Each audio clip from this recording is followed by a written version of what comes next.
Hey, I'm Johnny Iutzzuni. Welcome to my home. Today I'm here to demonstrate one of my favorite pieces of equipment, the Breville PolyScience Control Freak.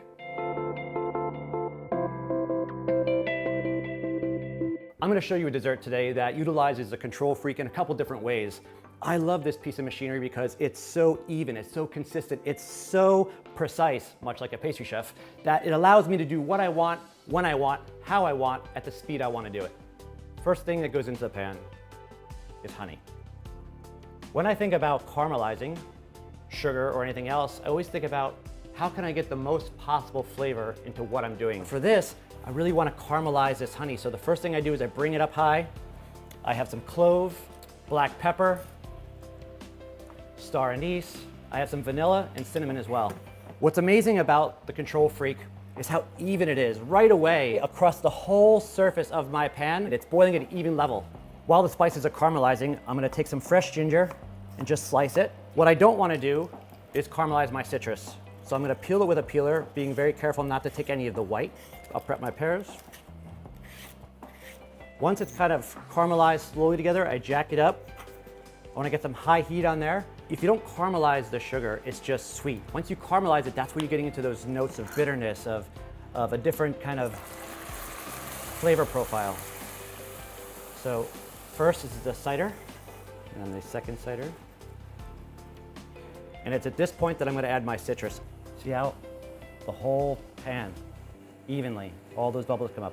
So now I'm gonna prep the pears. A little scooper, right into the pear, and then I'll just take off just the stem across the top and bottom. So I'm gonna pour my poaching liquid directly over my pears. So I'm gonna get this on an ice bath.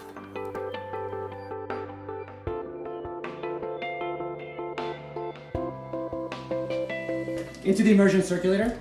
So I like to cook these longer than necessary. So I'll cook it at 80°C for usually overnight. And then an hour before I want to take them out, I'll jack it up to 84°C. The next component we're going to do is a goat's milk brown butter ice cream. Let's begin. In the pot on the Control Freak, we have already the glucose.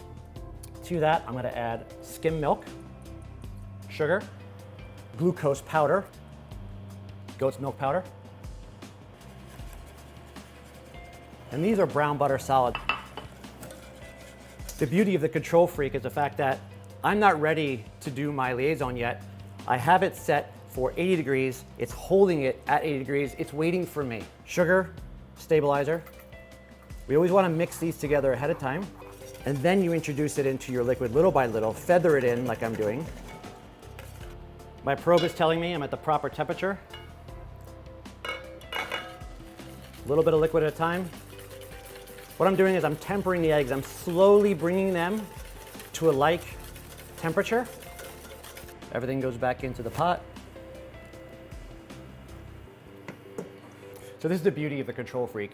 I'm able to set a program to cook it exactly the way I want. Low and slow, going to the exact precise temperature I want, being 82°C, and then holding it there for 2 minutes. And even at that point, I can control where I want it to go. Do I want it to shut off? Do I want it to lower the temperature? Do I want it to hold? Depending on what I'm cooking or what I'm serving or how I want to utilize the Control Freak, I can control this and program this any which way I want. Best omelets on earth, right here. Notice I'm not using a whisk. I'm using a rubber spatula. So all I want to do is keep it moving until I hear my alarm and it's ready to come off. Look at the bottom of the pot. Do you see any bits of egg? Nothing. It's all smooth, it's all rich, it's all delicious. The next recipe we're going to do is something that we used to do at Jean-Georges all the time, my famous marshmallows. Rather than just use regular sugar, I have maple sugar. I love the flavor of maple sugar. It comes from upstate New York, just like me, and it's delicious. Now I've set a program on the Control Freak to cook my sugar to exactly the temperature I want. So in this case, it's 155°C. Turn it on. It's on fast temp. So we're just gonna let that go. I don't have to have my eyes on it because it's doing the watching for me. So the whites are in the bowl. We've added a little bit of cream of tartar, a little bit of sugar. We're gonna start to mount the whites. So I'm about 8 degrees away from where I wanna be. At this point, I'm gonna increase the speed of the meringue.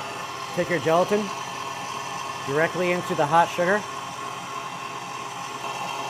You're gonna stir it until all the gelatin melts and you get a nice syrup with no lumps. we have maple marshmallows, right? Beautiful, soft, supple. This is the texture you're looking for. So this is a mixture of potato starch, confectioner's sugar, and all the same spices that I used in the poaching liquid. And all I'm gonna do is pipe little rosettes. I kinda wanna always look for another level of flavor. How else can we introduce flavor? Okay, people always think about flavor being an ingredient. Well, since the PolyScience smoke gun has come out, it's trying to change the game for how chefs are introducing flavor through perception of aroma. I wanted to kind of breathe and let the smoke kind of come out of the trays over time, but it's gonna kind of give it a nice, beautiful flavor. All right, so we're ready to plate now. The first thing I wanna do is, again, thinking about textures, thinking about presentation. How can I deliver this in a way that still delivers the powerful flavors in a unique way, but also the contrast and textures and temperatures? Well, the first thing I'm gonna do is, rather than spin my ice cream in a traditional ice cream machine, why not just set it on the anti-griddle? So I'm just gonna use a couple molds. This is my base that's been chilled for a few hours now. Meanwhile, look at this. Perfectly poached. The color gradient is really what you wanna see. So often you see poached pears with almost like a smoke ring. You'll see a ring around the outside of where the flavor and the poaching liquid is permeated, but then it's still white on the inside. The fact that this was in the circulator for so long, all that flavor is all the way from the outside, all the way straight through the inside. So I'm gonna keep the shape that it's in. I think it's beautiful. This is a winter dessert for me. So I have beautiful fall and winter flavors and spices. Sage is like one of those things that goes with it. Sage is a strong flavor though, but I want something that's fresh, something floral, something that helps me, again, deliver and accentuate those flavors. So I'm just gonna do a little bit of chiffonade. Yep, I'm a pastry chef and I can chiffonade.